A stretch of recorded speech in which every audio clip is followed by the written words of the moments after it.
มาแล้วจ้าส้มตำโรยด้วยพริกกากหมูแซ่บๆยั่วๆจ้า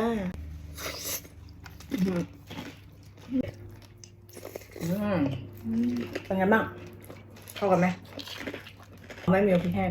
วันนี้มากินส้มตำปูปลาร้าแซ่บๆแต่มันยังแซ่บไม่พอเพราะมันต้องมีน้ำพริกกากหมูเพิ่มไปด้วยถ้าซีอิ๊วเผ็ดเข้าไปอ่ะมันจะเข้ากันไหมเข้ากันมั้งลองกินพริกไปด้วยพริกไม่เอาในนี้ก็มีพริกเต็มแล้วน้ำพริกกากหมูพริกกี่ใบอร่อยมากฉันกินเล่นไปครึ่งห่อแล้วนะมิวนะโอ้น้ำลายไหลตำปูปลาร้าแซ่บๆแล้วเราก็พริกกากหมูจนนี้ไม่ค่อยเห็นไม้กอเลย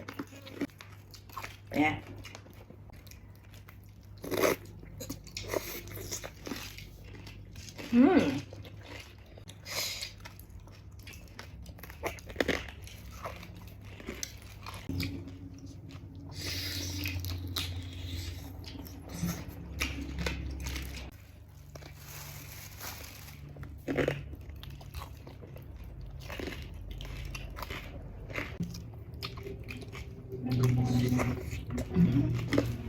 แซ่บมากทุกคน